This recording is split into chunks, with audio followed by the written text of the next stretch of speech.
جب جنت اور جہنم پہ یقین ہوتا ہے نا تو انسان کوشش کرتا ہے اپنے عمل کو چھپائے، ورنہ کام کم ہوگا شو زیادہ.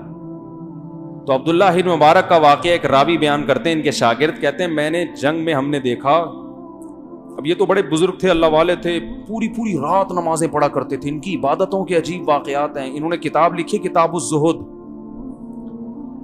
اس میں زہد سے متعلق، دنیا سے بے رغبتی اور اس کے متعلق حدیثیں جمع کی. تجارت بھی کر رہے ہیں اور دنیا سے بے رغبتی کی باتیں بھی. تو پتہ چلا بھائی پیسہ کمانا ہے، پیسے سے دل نہیں لگانا، دل نہیں لگانا، کمانا کمائے، اس پہ کوئی پابندی نہیں ہے. تو تبھی تو بے فکری سے لڑ بھی رہے تھے، اگر نہیں کماتے تو بار بار میدان جنگ میں فون آ رہا ہوتا بیگم کو، گھر میں کھانے کو ہے نہیں، ادھر کافروں کی فکر پڑی ہوئی ہے ان کو، تو لڑ سکتے تھے. پھر وہ کہتے یار پہلے میں گھر میں تو جہاد کر لوں، پہلے وہاں جہاد کروں گا پھر آؤں گا ادھر. تو عبداللہ ابن مبارک رحمہ اللہ نے کیا کیا، وہ کسی نے بتایا کہ میں نے ایک شخص کو دیکھا کہ جس نے ڈھاٹا باندھا ہوا ہے اور ایسی بہادری سے لڑا ہے کہ دشمن کی صفوں میں گھس کے بہت تہلکا مچا دیا اس نے. اب دیکھو ہم اگر ایسی بہادری کریں تو ہم تو چاہیں گے کہ ویڈیو بن رہی ہو نا اس کی، ایک دفعہ تو تصویر آ جائے، نہ چاہتے ہوئے بھی آ جائے، کیونکہ ڈھاٹا باندھ کے لڑنے کا رواج تھا نہیں، لوگ منہ کھول کے لڑا کرتے تھے. لیکن انہوں نے کہا جب میں بہادری کے جوہر دکھانے ہیں تو منہ ڈھانپ کے لڑوں گا. ہم کیا کہتے ہیں کہ بزدلی دکھانی ہے تو منہ چھپا کے بھاگو، ایسا ہی ہوتا ہے نا، بہادری دکھانی ہے تو منہ کھول کے لڑو. تو انہوں نے کیا کیا، ایک وہ ان کے شاگرد کہتے ہیں ڈھاٹا باندھا ہوا ایک شخص آیا اور ایسے لڑائی لڑی اس نے، پھر پیچھے پلٹ کے پھر دوبارہ حملہ. کہہ رہے ہم حیران یار یہ کون ہے. کہہ رہے پھر میں نے جا کے نا ایک دم ماس پکڑ کے نیچے گھسیٹا تو دیکھا فَإِذَا ہوا عبداللہ ابن المبارک. وہ کون تھے؟ عبداللہ ابن مبارک. راتوں کو نماز اس قدر لمبی لمبی پڑھا کرتے تھے، اتنی لمبی. ایک دفعہ اچھا یہ کوشش کرتے تھے کہ جب سب سو جائیں تو میں اٹھوں تاکہ میری نماز کا لوگوں کو پتہ نہ چلے. تو ایک دن کسی نے دیکھ لیا یار یہ تو سوتے ہی نہیں ہے، پوری رات نماز پڑھتے ہیں، دن میں پھر اللہ کی راہ میں لڑتے ہیں اور روزہ بھی رکھتے ہیں، تو ان کی نیند ہی بہت تھوڑی ہے. تو ایک دن کسی نے نا کیا کیا کہ میں دیکھتا ہوں یہ کرتے کیا ہیں، تو وہ ان کے ساتھ سو گیا. راوی کا بیان ہے کہ میں ان کے ساتھ کیا میں نے وہیں جنگل میں جہاں بھی میدان میں سو گیا. کہتے میں سویا نہیں تھا، میں نے ایسے شو کیا جیسے میں سو گیا ہوں، میں ان کی رات کی عبادت دیکھنے کے لیے. پھر کہتے میں نے ہلکی سی آنکھ کھول کے دیکھا تو ان کو جب اندازہ ہو گیا نا سب سو گئے ہیں، اب کوئی نہیں جاگ رہا، تو یہ کھڑے ہو گئے. کہہ رہے صبح تک یہ اللہ سے راز و نیاز میں لگے رہے. کہہ رہے میں ان کو دیکھتا رہا. کہہ رہے میں نے پھر کیا کیا، میں نے صبح ان کو بتایا کہ میں نے آپ کو دیکھ لیا ہے. کہہ رہے اتنا شدید غضبناک ہوئے کہ مجھ سے بات چیت کرنا چھوڑ دیا. کہہ رہے زندگی میں جب بھی ان سے ملاقات کرتا ان کے چہرے پہ ناگواری کے آثار ہوتے. دیکھو ہماری کوئی برائی اگر دیکھ لے اور بتا دے کہ میں نے آپ کو اس جرم میں دیکھ لیا ہے، زندگی میں ہم جب بھی اس سے ملیں گے ہمارے چہرے پہ سلوٹیں آئیں گی نا. کیا خیال ہے؟ نفرت ہوگی نا کہ اس کو میرے عیب کا پتہ چل گیا اور اس نے دیکھا ہے باقاعدہ. تو یہ عمل عبداللہ بن مبارک کا کس پر ہو رہا ہے؟ نیکی پر. نیکی کا پتہ کیوں چل گیا اور اس نے دیکھا، کوشش کیوں کی مجھے دیکھنے کی. کیا اخلاص کا معیار بھائی. تو یہ موٹیویشن ان لوگوں کو کون سی یوٹیوب دیکھ پہ انہوں نے کوئی گوروں کو سنا تھا میرے بھائی، کون سے ہندو موٹیویشنل اسپیکر کو سنا تھا، کون سی فیسیں دے کے ورکشاپ کی تھی. یہ موٹیویشن ان کو کہاں سے مل رہی تھی؟ قرآن سے. ان اللہ اشترى من المؤمنین انفسهم واموالهم بان لهم الجنہ. قرآن کی آیتیں سنتے تھے کہ اللہ نے مومنین کی جان اور مال کے بدلے میں، جان اور مال جنت کے بدلے میں خرید لی ہے. اب تمہاری جان نہ تمہاری ہے نہ تمہارا مال تمہارا، جنت کی یہ قیمت ہے. تو جن کو جنت پہ یقین ہے وہ کہتے ہیں اللہ تو بہت سستی قیمت ہے. اب وہ اتنی شوق سے لڑا کرتے تھے کہ بھائی اس کے بدلے میں کیا ہے؟ جنت یقاتلون فی سبیل اللہ. فرمائے پھر جنت کی بدلہ کیسے، جنت کی قیمت کیسے دیتے ہیں کہ اللہ کے راستے میں لڑتے ہیں. فیقتلون ویقتلون، شہید قتل بھی کرتے ہیں اور شہید بھی ہوتے ہیں. تو عبداللہ بن مبارک نے کہا میں جب تک اللہ کی راہ میں لڑ کے دشمنوں کو قتل نہیں کروں گا جنت کی قیمت ادا کرنے کا اہل نہیں بنوں گا. قرآن میں دیکھو نا اللہ کیا فرماتے ہیں، ہمارے نیک بندے وہ کیا کرتے ہیں کہ غریبوں کو کھانا کھلاتے ہیں. سورہ دہر اٹھا کے دیکھو، اور غریبوں سے کہتے ہیں انما نطعمکم لوجہ اللہ, ہم تمہیں اللہ کے لیے کھلا رہے ہیں, لا نرید منکم جزاء, اس کا بدلہ بھی نہیں چاہیے, چلو بدلہ تو پھر بھی بڑی چیز ہے, ولا شکورا, شکریہ بھی نہیں چاہیے, یہ بھی نہیں کہنا کہ شکریہ آپ کا, یہ نہیں چاہیے. شکریہ تو اس کام کا ہوتا ہے جس میں احسان ہو, ہم تو تمہارے لیے کر نہیں رہے, ہم تو اپنے لیے کر رہے ہیں. کیسی موٹیویشن ہے بھائی قرآن کی. تو ممکن ہے کس کوئی غریب ان سے پوچھے کہ تم اپنے لیے کیسے کر رہے ہو, تو آگے اس کا جواب ہے انا نخاف من ربنا یوما عبوسا قمطریرا, اصل میں ایک دن آنے والا ہے بڑا سخت, میدان حشر ہوگا جس میں ہمیں حساب و کتاب دینا ہوگا.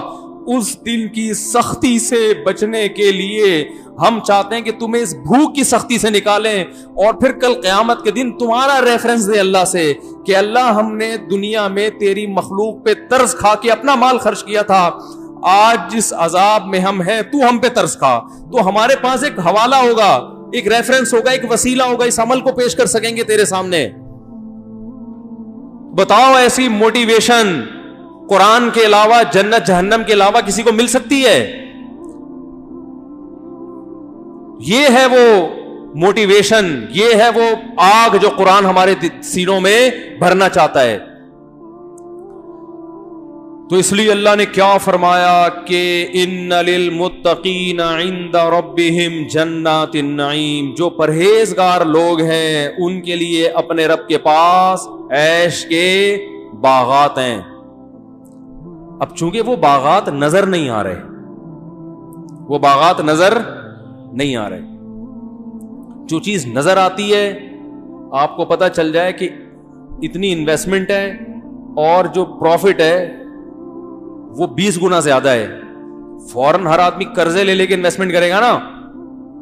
یہاں انویسٹمنٹ تھوڑی ہے, نفع بہت زیادہ جنت کی صورت میں, پھر بھی اس انویسٹمنٹ کے لیے ہم تیار نہیں ہیں کیونکہ جنت نظر نہیں آ رہی. تو اللہ نے اس کے ہونے کی دلیل دی ہے اگلی آیت میں, اس کے ہونے کی, کہ تمہیں نظر نہیں آ رہی لیکن اس کی دلیل بڑی مضبوط ہے اس کے ہونے کی. وہ کیا ہے؟ ام نجعل المسلمین کالمجرمین. اگر جنت نہیں ہے تو اس کا مطلب تو یہ ہوا کہ جو ہماری مان کے چلیں گے, عدل و انصاف کے ساتھ چلیں گے, اچھے کام کریں گے, برائی سے ظلم سے بچیں گے, ان کا فیوچر اور جو جرائم کر کے آئیں گے ان کا فیوچر, دونوں کا فیوچر سیم ہوگا. ام نجعل, کیا ہم ایسا کر سکتے ہیں؟ تھوڑی دیر کے لیے خود سوچو, نہیں آ رہی سمجھ میں بھائی. اگر اچھا عمل اور برا عمل دونوں کا انجام سیم ہے, ارے تم ایگزامینیشن ہال میں بیٹھے ہو, ایگزامینر نے آپ کو آپ کے بتایا کہ پیپر حل کرو یا نہیں کرو, نتیجہ ایک ہی نکلے گا. آپ پوچھیں کیوں؟ کہہ رہے اس لیے کہ گورنمنٹ نے اعلان کر دیا رزلٹ اناؤنس, بولو نا نہیں ہوگا تو آپ اسی وقت پیپر کے 2 ٹکڑے کرو گے, چاہے پورا آتا ہی کیوں نہ ہو. بولے کہ پھر میں کیوں ٹائم ویسٹ کروں بھائی. تو یہ دنیا میں کوئی ایسا امتحان ہے کہ پیپر حل کرنے والے اور حل نہ کرنے والے؟ وہ تو کورونا کی وجہ سے حکومت نے کہا تھا کہ بغیر پیپر کے اگلے سال, وہ سپریم کورٹ نے اس کو بھی کیا کر دیا, ریجیکٹ, کہ یار دنیا میں بھی امتحان بہرحال دینا پڑے گا.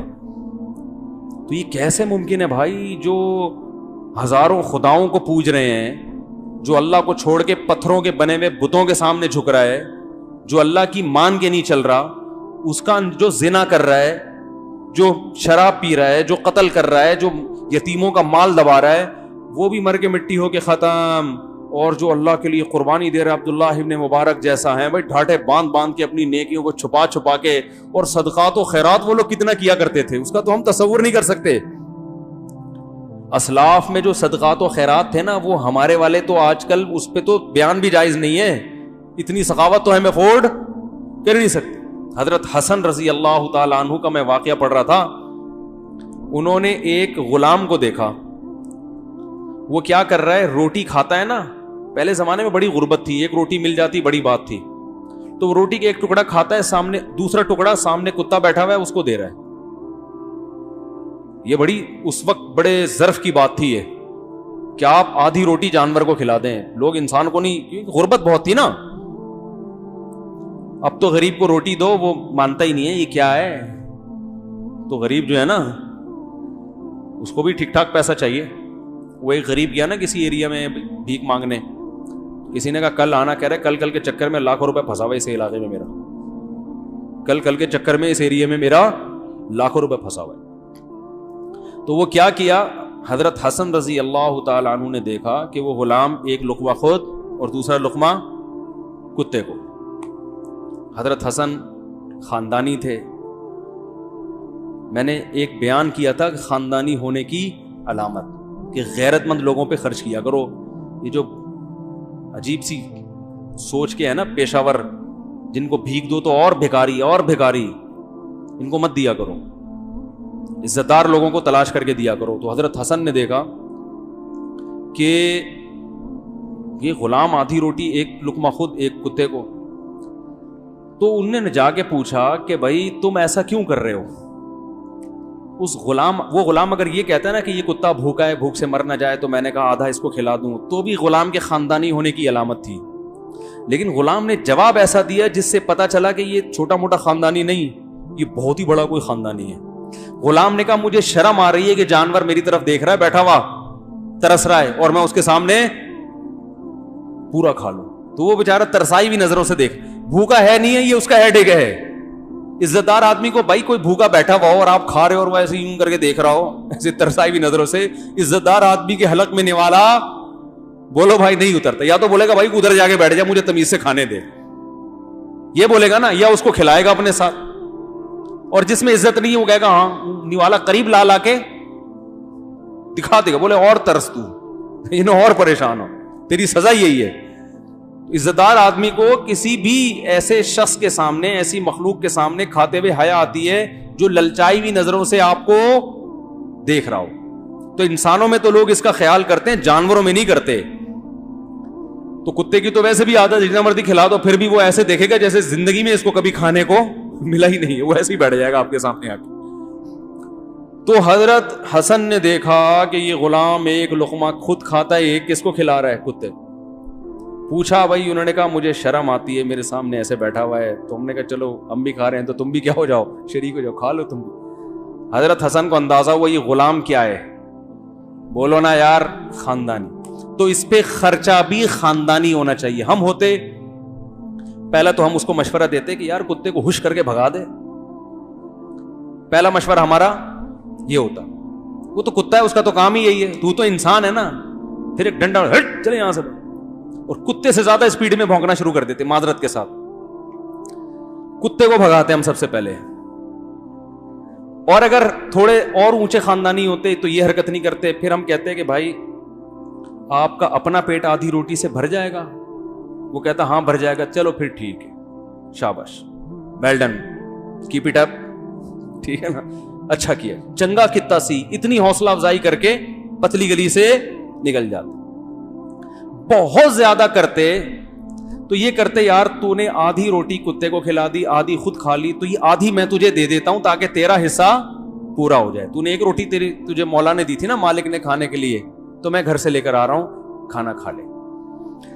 خاندانی لوگوں کا کی سخاوت کا یہ طریقہ دیکھو. خاندانی آدمی کو جب غصہ آتا ہے نا تو غصہ بھی کیا ہوتا ہے, خاندانی ہوتا ہے. تو اس لیے منہ ہلا دیا کرو. کمنٹس میں لوگ لکھے ہوتے ہیں, ابے بول لیا کرو, لوگوں نے کمنٹس میں لکھا ہوا ہوتا ہے, گردن ہلا لیا کرو, لوگوں نے کمنٹس میں نا یوٹیوب پہ بیان کے نیچے لکھا ہوا ہوتا ہے. اب تو لوگوں کو بھی اشکال ہو رہا ہے, آواز ہی نہیں آ رہی ہوتی کسی کی. تو حضرت حسن نے یہ نہیں کیا, ہم ہوتے تو آدھی روٹی گھر سے لا کے دے دیتے, ویل ڈن, زیادہ زیادہ یہ کر لیتے. حضرت حسن نے کہا یہ بندہ کیا ہے, یہ غلام بننے کے لائق نہیں ہے. غلام تو نیچ سوچ کے لوگ ہوتے ہیں غلام. حضرت حسن نے کہا کہ تیرا مولا کون ہے, انہوں نے کہا وہ فلاں ہے. یہ باغ کس کا ہے, انہوں نے کہا یہ باغ بھی میرے مالک کا ہے. حضرت حسن نے کہا کہ اس کو تو آزاد کر دے, اس کی منہ مانگی قیمت لے. ظاہر ہے کوئی اپنے غلام کو آزاد کرنے کے لیے تیار نہیں ہوتا جب تک کہ منہ مانگی قیمت نہیں ملتی. اس نے منہ مانگی قیمت لگائی ہے اور حضرت حسن نے اس کو پیسے پکڑائے اور غلام کو کیا کیا, آزاد. ابھی کام مکمل نہیں. انہوں نے کہا یہ تیرا باغ کتنے کا ہے؟ ابھی تو صرف غلام آزاد ہوا ہے نا, باغ کی ویلیو لگا. ظاہر ایک آدمی کا جب بیچنے کا ارادہ نہ ہو, اس کو بیچنے پر آمادہ کرنے کے لیے اچھی خاصی قیمت لگانی پڑتی ہے. اس نے کہا لگاتا رہا, بالآخر باغ اس کی منہ مانگی قیمت پہ اس سے خریدا, اور غلام کو پہنایا نہیں, کیا کر دیا بھائی, گفٹ کر دیا. تو وہ جانتے تھے کہ خاندانی لوگوں کے ساتھ ایسا ہونا چاہیے. کہ یہ آدمی جب آدھی روٹی میں یہ احسان کر رہا ہے, تو جب اس کو باغ آئے گا پھر مخلوق کی کیسی خدمت کرے گا یہ. اور ہم چوروں چکوں کے ساتھ کیا کر رہے ہوتے ہیں, تعاون, اور بھکاری بنا رہے ہوتے ہیں ان کو, مانگنا سکھا رہے ہوتے ہیں ان کو. اور وہ بھی ایسا تعاون ہوتا ہے کہ اللہ کی پناہ ہے بھائی. وہ تعاون بھی ایسا ہوتا ہے کہ بتا رہے ہوتے ہیں کہ آج تو میں نے حاتم طائی کی قبر پہ لات مار دی, کیونکہ وائپر والے کو 5 روپے عطا فرمائے ہیں, جو گاڑی کا شیشہ صاف کرتا ہے. تو میں یہ عرض کر رہا تھا میرے بھائی کہ اللہ تعالیٰ نے قرآن میں کیا فرمایا. ہاں میں یہ کہہ رہا, دیکھو جن کا آخرت پر ایمان ہے, ان کی سخاوت, یہ تو وہ چیزیں جو ان کی روایتوں میں کتابوں میں آ گئی ہیں. چھپ کے کتنا کیا ہوگا ہے بھائی, چھپ کے کتنا کچھ کیا ہوگا. اور یہ بھی آپ سے عرض کروں, حضرت حسن جو اتنے مالدار تھے, اس کی وجہ حضرت معاویہ رضی اللہ تعالیٰ عنہ تھے. حضرت معاویہ نے اپنے دور حکومت میں اہل بیت کا بہت خیال رکھا ہے. بیت المال سے ان کے لیے بھاری بھرکم وظیفہ جاری کیا ہے کہ یہ نبی کے خاندان کے لوگ ہیں, ان کا وظیفہ بھی کیا ہونا چاہیے, خاندانی. نہیں آ رہی بات, ان کا وظیفہ بھی کیا ہونا چاہیے, خاندانی. جیسے حضرت عمر نے جب بیت المال سے وظیفے جاری کیے تو امہات المومنین کے لیے الگ سے, اور جو بدر میں شریک تھے ان کے لیے زیادہ, جو بدر کے بعد تھے ان کے لیے کم.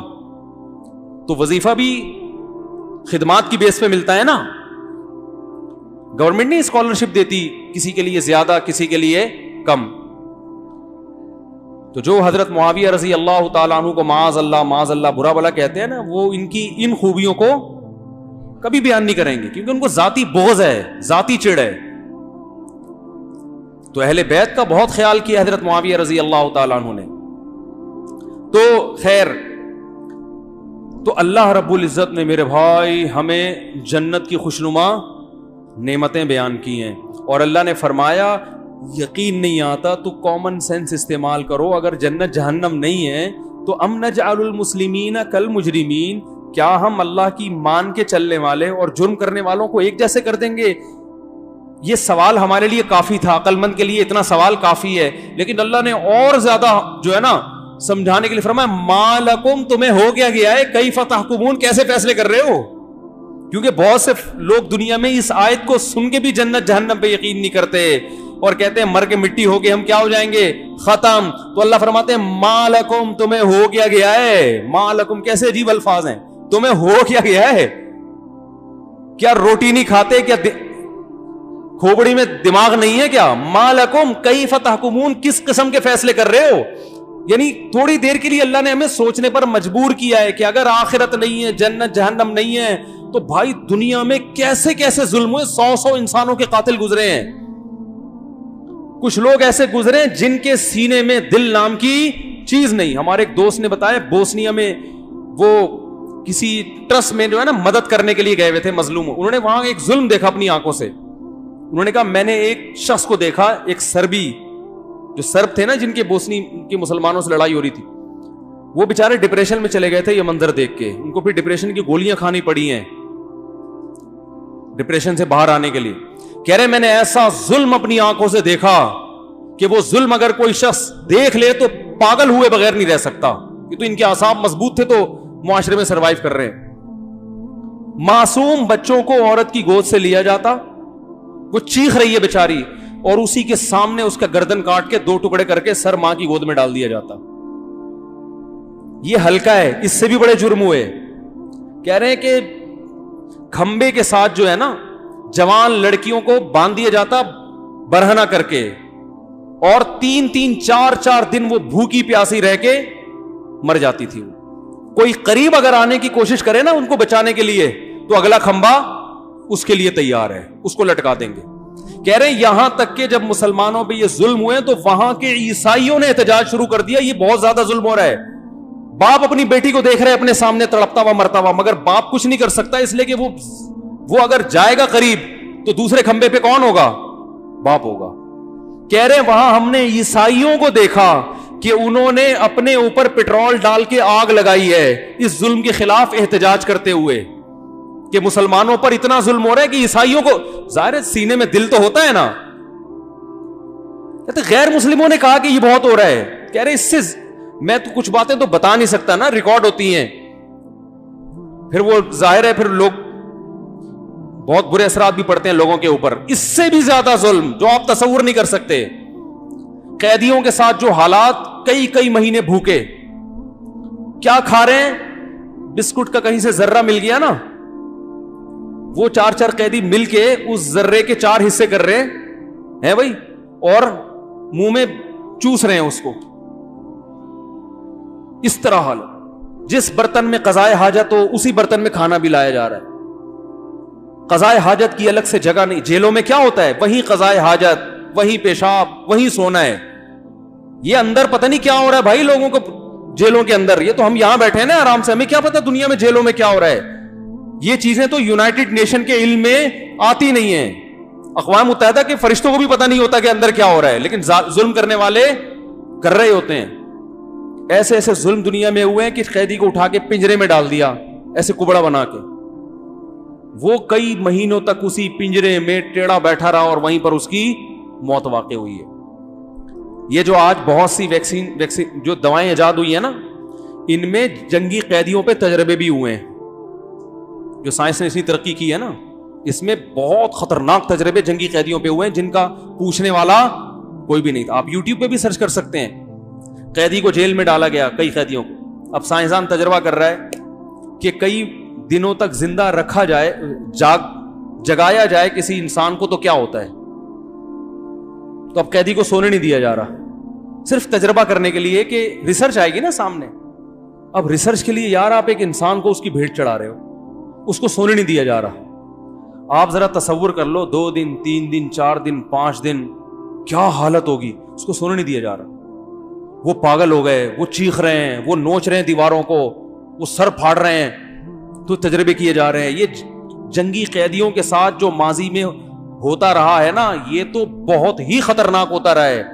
مسلمانوں نے یہ جرم کبھی بھی نہیں کیے جنگی, کیونکہ قرآن ان کو قیدیوں کے ساتھ حسن سلوک کا حکم دے رہا ہے. قرآن کہہ رہا ہے تم نے ظلم کیا میں پکڑوں گا. ان کو کون پکڑتا بھائی؟ تو یہ کرتے رہے ہیں ظلم. یہ تو خود ان کے کچھ عقل مند لوگوں کو خیال ہوا یونائٹڈ نیشن بنی کہ کچھ کنٹرول, تو اس سے بھی کچھ کنٹرول ہوا ہے, مکمل کنٹرول. کیوبا میں دیکھو نا کیا ہوا ہے قیدیوں کے ساتھ, کسی قانون کو نہیں مانا. تو بڑے بڑے ظلم ہوئے بھائی انسانوں کے ساتھ, عورتوں کے ساتھ ریپ ہوا ان کا, ان کے بچے, ان معصوم بچوں کو گود سے چھین کے انہی کے سامنے 2 ٹکڑے کیے گئے. بہت کچھ ہوا ہے اس دنیا میں. تو یہ مر کے ختم ہونے والے نہیں. اللہ فرماتے مالکم, تمہیں ہو کیا گیا؟ اتنے بڑے بڑے سفاک اور ظالم اور مظلوموں کی چیخ و پکار, ان میں کئی مظلوم ایسے ہیں جنہوں نے اللہ کو پکارا ہے اور اللہ نے دنیا میں ان کی مدد نہیں کی. تو یہ تو اللہ کی غیرت کو چیلنج ہے. وہ کہیں گے اللہ تو نے دنیا میں تو ہمیں مرنے دیا, ہم تو تجھے پکارتے رہے. ہم پولیس کو پکارتے پولیس آ جاتی, فوج کو پکارتے فوج آ جاتی, تجھے پکارا تو نہیں آیا. تو اللہ کیا فرماتے ہیں قرآن میں, وَلَا تَحْسَبَنَّ اللَّهَ غَافِلًا عَمَّا يَعْمَلُ الظَّالِمُونَ, ظالم لوگ جو کچھ کر رہے ہیں اللہ کو اس سے غافل مت سمجھو. میں مظلوم کی پکار فوراً بعض دفعہ اس پر جواب اس لیے نہیں دیتا, انما یؤخرہم لیوم تشخص فیہ الابصار, ایک ایسے دن کے لیے مہلت دے رہا ہوں جس دن آنکھیں پھٹی کی پھٹی رہ جائیں گی.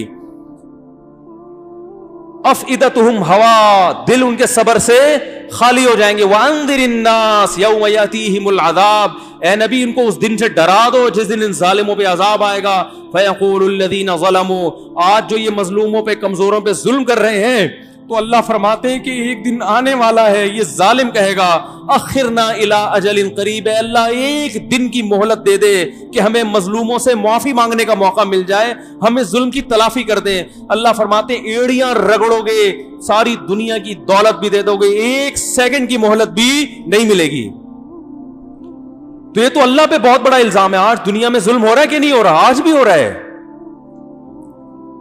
کس طرح سے مظلوموں کی چیخو پکار دنیا کی کانوں میں پہنچ. کوئی مدد کرتا ہے؟ وہ اللہ کو پکارتے ہیں. تو بھائی اللہ بھی مدد نہیں کر رہا, لوگ بھی نہیں کر رہے, تو پھر اللہ میں اور ان ظالموں میں فرق کیا ہو گیا؟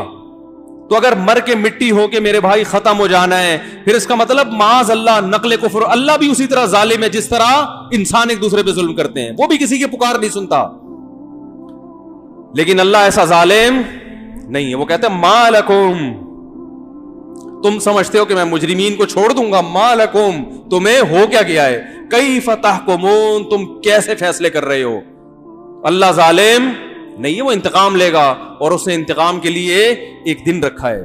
یہاں دنیا میں بڑے بڑے ظلم ہوئے ہیں اور ظالم پھر بھی پنپ رہے ہیں. دیکھو اللہ نے سورہ بروج میں بیان کیا نا کہ ایک بادشاہ کی قوم تھی, جب لوگ ایمان لے آئے تو بادشاہ نے اپنے فوجیوں کو حکم دیا کہ جو جو ایمان پر قائم ہے سب کو آگ میں ڈال دو, خندقیں کھدوا کے. سورہ بروج میں ہے نا, تو قرآن میں آتا ہے کہ ایک ایک کر کے سب کو اس نے خندقیں کھدوا کے آگ میں پھینک دیا, اور چیخو پکار لوگ سنتے رہے ہیں. کسی نے مدد کی ان کی؟ قرآن میں تو کہیں نہیں ہے کہ اس بادشاہ پہ فوراً عذاب آ گیا, زلزلہ آیا. نہ نہ نہ, وہ بادشاہ کی حکومت کیا ہو گئی؟ کامیاب. لیکن اللہ کیا فرماتے ہیں؟ ان الذين فتنوا المؤمنين والمؤمنات ثم لم يتوبوا فلهم عذاب جہنم.